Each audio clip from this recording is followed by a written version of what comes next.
Muy buenos días, tardes o noches. Seguramente la mayoría de nosotros alguna vez hayamos escuchado sobre la enfermedad del cáncer.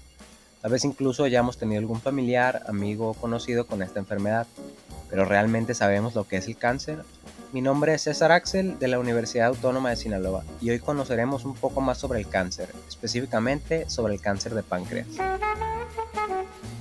El cáncer es una enfermedad muy frecuente, siendo en México la tercera causa de muerte solo por detrás de las enfermedades cardiovasculares y de la diabetes mellitus. El cáncer es una enfermedad por la que algunas células del cuerpo se multiplican sin control y se diseminan a otras partes del cuerpo.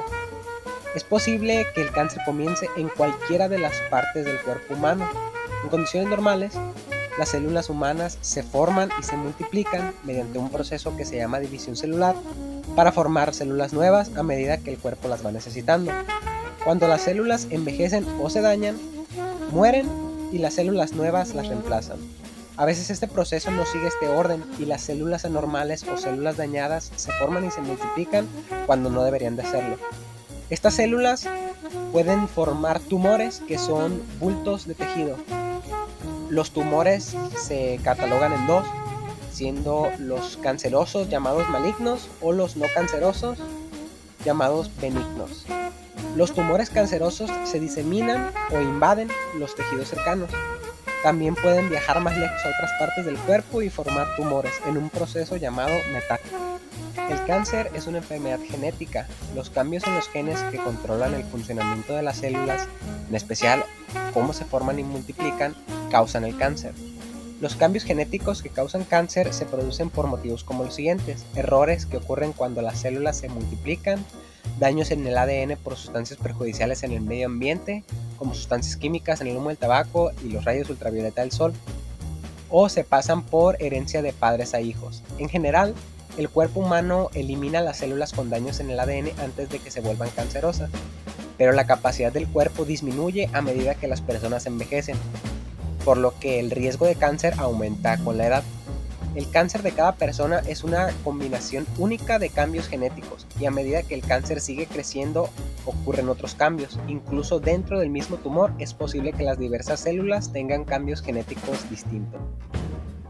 Antes de entrar de lleno con lo que es la enfermedad de cáncer de páncreas, primero tenemos que conocer qué es el páncreas, dónde se localiza y cuál es su función. El páncreas es un órgano fundamental para la digestión de los alimentos. Es una glándula que forma parte del sistema digestivo, que presenta una estructura con forma alargada de unos 200 gramos de peso y 20 centímetros de longitud. Consta de tres partes: una cabeza, un cuerpo y una cola. Se encuentra localizado en la parte superior de la cavidad abdominal, detrás del estómago e intestino, y está íntimamente relacionado con el hígado y las vías biliares, además de otros órganos no implicados en la digestión. El páncreas tiene dos principales funciones: la función exócrina para la digestión y la función endocrina, encargada de la producción de hormonas para la regulación del metabolismo. En la función exócrina del páncreas vamos a encontrar que este realiza una función fundamental en el proceso de digestión, ya que contiene unas glándulas que producen enzimas importantes para el proceso de absorción de los distintos elementos que forman la comida. Las enzimas del páncreas incluyen tripsina para digerir proteínas, la amilasa para la digestión de hidratos de carbono y la lipasa, que se encarga de descomponer las grasas. La función de estas es descomponer químicamente las grasas y proteínas ingeridas en porciones más pequeñas que pueden ser absorbidas por el intestino. Cuando los alimentos llegan al estómago, estos jugos pancreáticos se liberan en un sistema de conductos de varios diámetros que culminan en el conducto pancreático.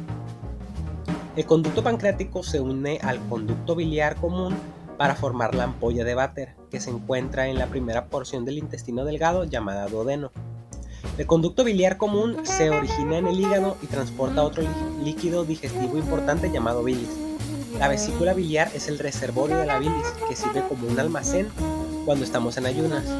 Los jugos pancreáticos y la bilis que se liberan en el duodeno ayudan al cuerpo a digerir y absorber los nutrientes de los alimentos para que estos pasen a la sangre y para que estos sean utilizados por todas las células del organismo. Por lo tanto, una de las primeras consecuencias de procesos que afectan la correcta excreción de estas enzimas, como determinadas lesiones en el páncreas, es una sensación de dificultad para la digestión dolor en la parte superior del abdomen, pérdida de peso y tendencia a la diarrea. Ahora pasando a la función endocrina o de producción de hormonas, el componente endocrino del páncreas consta de células altamente especializadas que crean y liberan directamente en el torrente sanguíneo hormonas importantes para el metabolismo. Estas células están agrupadas en grupos funcionales de unos pocos milímetros de calibre llamados islotes de Langerhans. Estos islotes se encuentran distribuidos a lo largo de todo el páncreas, pero estos predominan en el cuerpo y en la cola del páncreas. Dos de las principales hormonas pancreáticas son la insulina, que actúa para reducir el azúcar en la sangre tras las comidas, y el glucagón, que actúa para aumentar el azúcar en sangre en caso de necesidad. También existen otras hormonas producidas en los islotes de Langerhans, que regulan otras funciones digestivas, desde los movimientos del intestino hasta la absorción, transporte y utilización de los nutrientes por las células del cuerpo. En síntesis, las hormonas pancreáticas hacen que todos los órganos implicados en la digestión interaccionen entre sí para que el organismo pueda transformar los alimentos en energía. Esta regulación es fundamental para mantener niveles adecuados y constantes de glucosa, para que ésta llegue continuamente hasta órganos clave como el cerebro, los pulmones, el hígado y los riñones. El cáncer de páncreas es una de las neoplasias más letales, siendo la octava causa de muerte por cáncer a nivel mundial. En países desarrollados, la sobrevida estimada para esta enfermedad no supera del 5 al 7% a los 5 años de seguimiento. Tiene una incidencia de 46,000 casos por año y una mortalidad de 40,000 por año, lo cual se atribuye a múltiples factores, entre los cuales el más importante es el diagnóstico realizado en etapas avanzadas. Es más común en el sexo masculino y en personas fumadoras.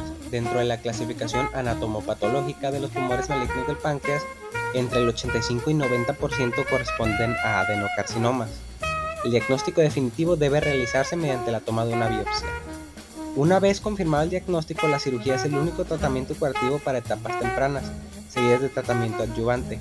En etapas localmente avanzadas, la administración de quimioterapia con o sin radioterapia puede lograr la resecabilidad en algunos casos, mientras que en etapas avanzadas el tratamiento consiste en distintas combinaciones de quimioterapia según el estado funcional del paciente, así como la paliación sintomática para mantener una adecuada calidad de vida. Se han descrito múltiples factores de riesgo asociados al cáncer de páncreas, entre los que destacan antecedentes de tabaquismo, pancreatitis crónica, obesidad y diabetes mellitus.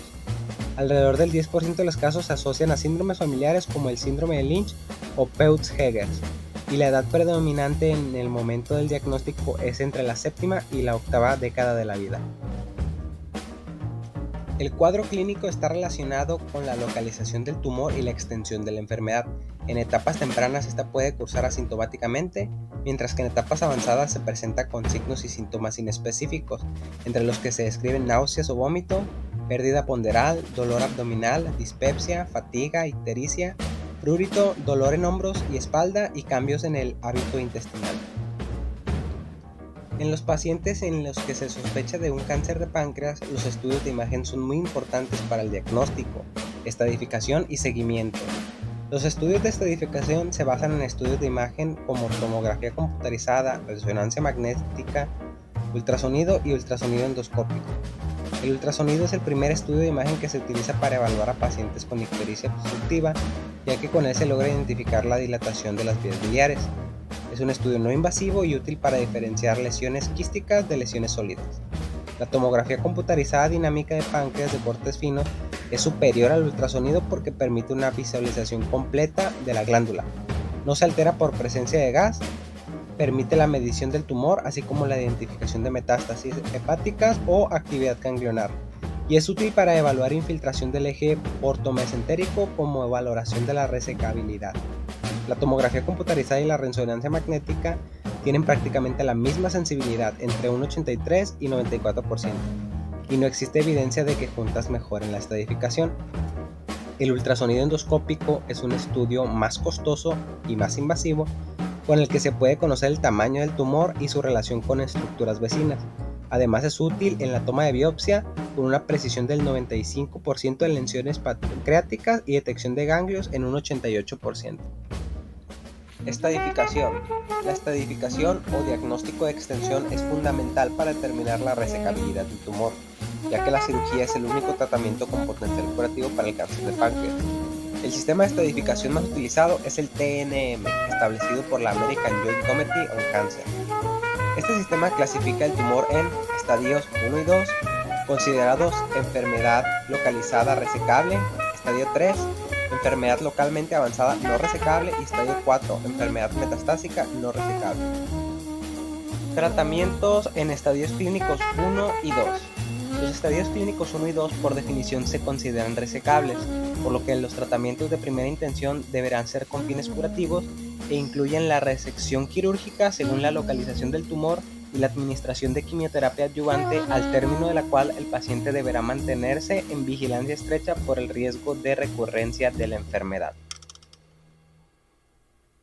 Actualmente, la cirugía es el único tratamiento con intento potencialmente curativo para el cáncer de páncreas, pero solo entre el 10 y el 20% de los casos se encuentran en etapas tempranas con enfermedad resecable. La técnica en el tratamiento quirúrgico depende de la localización y tamaño del tumor, así como la estratificación. Para los tumores localizados en la cabeza del páncreas o región periampular, la pancreatoduodenectomía es el procedimiento de elección. Las principales complicaciones de este procedimiento son fístula pancreática, retardo en el vaciamiento gástrico, fístula biliar, hemorragia y colecciones intraabdominales. La cirugía de Whipple clásica consiste en la resección quirúrgica del antro gástrico, duodeno, vesícula biliar, colédoco, cabeza de páncreas, proceso uncinado, sección quirúrgica a nivel del cuerpo pancreático con bordes quirúrgicos libres del tumor, resección de los ganglios linfáticos de la parte distal del colédoco y resección de ganglios linfáticos adyacentes a la cabeza del páncreas, así como una reconstrucción con anastomosis pancreatoyeyunal, hepatoyeyunal y gastroyeyunal. Las contraindicaciones absolutas son la existencia de metástasis a distancia o la infiltración a estructuras arteriales mayores. Adyuvancia. Considerando las altas tasas de recurrencia, el tratamiento adyuvante definitivo se otorga con la finalidad de prolongar el periodo libre de enfermedad y la supervivencia a 5 años, al reducir el riesgo de micrometástasis. La sobrevida global del paciente sin recibir tratamiento adyuvante es de 20 meses con un periodo libre de enfermedad de 6 meses, los cuales se incrementan a 23 y 13 meses respectivamente. El estándar de adyuvancia consiste en la administración de quimioterapia basada en gemcitabina o 5-fluoruracilo durante 6 meses posteriores a la cirugía, siendo ambos fármacos equivalentes en eficacia. Previamente se ha estudiado el uso de radioterapia o quimioterapia en el contexto adyuvante. Sin embargo, la evidencia no ha demostrado que el tratamiento combinado agregue beneficios sobre el uso de la quimioterapia sola, a excepción de aquellos pacientes en los que se reportan márgenes positivos o ganglios positivos. Tratamiento para enfermedad localmente avanzada. El tratamiento de la enfermedad localmente avanzada y resecable es a base de quimioterapia según el estado funcional del paciente, usando los mismos esquemas que se describen para enfermedad metastásica. Se ha reportado tasas de respuesta de hasta un 27% con el esquema más intenso, de los cuales 23% alcanzó una cirugía con bordes negativos. Aquellos pacientes que alcanzan una buena respuesta a quimioterapia deberán ser considerados para tratamiento quirúrgico, tomando en cuenta que una vez lograda una resección, las tasas de supervivencia son similares a aquellos pacientes que presentaron enfermedad resecable en un inicio. Tratamiento para enfermedad metastásica o recurrente. Alrededor de 40% de los pacientes son diagnosticados con enfermedad metastásica. Por otro lado, a pesar de una resección quirúrgica adecuada del tumor pancreático, hasta un 80% de los casos presentan recurrencia locorregional o a distancia a los 5 años. Los pacientes con enfermedad avanzada sobreviven menos de un 20% un año, y el objetivo del tratamiento en este escenario es prolongar la sobrevida con paliación de síntomas y manteniendo la calidad de vida. Para paliar a los pacientes de la ictericia obstructiva se deben realizar una derivación de la vía biliar mediante métodos no quirúrgicos, con colocación de endoscopía de una endoprótesis o una derivación biliar percutánea. También se puede realizar derivación quirúrgica, derivación colédoco-duodenal o anastomosis hepatoduodenal. Los pacientes que presentan obstrucción duodenal acompañada de náuseas y vómitos deben ser paliados con una anastomosis gastroyeyunal. Asimismo, la infiltración tumoral al plexo celíaco ocasiona dolor de difícil control farmacológico, por lo que estos pacientes deben ser sometidos a un bloqueo del plexo celíaco percutáneo traslumbar. El cáncer de páncreas es una enfermedad grave y de difícil tratamiento, caracterizada por el desarrollo de células malignas en el tejido del páncreas. Tiene una dificultad en el diagnóstico temprano. El cáncer de páncreas es notoriamente difícil de detectar en sus etapas iniciales debido a la falta de síntomas específicos y a su ubicación anatómica. A menudo se diagnostica en etapas avanzadas, lo que complica el tratamiento. El pronóstico para el cáncer de páncreas suele ser pobre, con tasas de supervivencia a 5 años relativamente bajas. Esto se debe a su rápida progresión y a la dificultad de detectarlo tempranamente. En sus opciones de tratamiento encontramos que sus opciones incluyen la cirugía, la quimioterapia y la radioterapia. La cirugía puede ser una opción curativa, pero solo si el cáncer se detecta en una etapa temprana y no se ha diseminado. En resumen, el cáncer de páncreas es una enfermedad desafiante con un pronóstico generalmente grave, pero la investigación y los avances médicos continúan ofreciendo esperanza para mejores resultados en el futuro.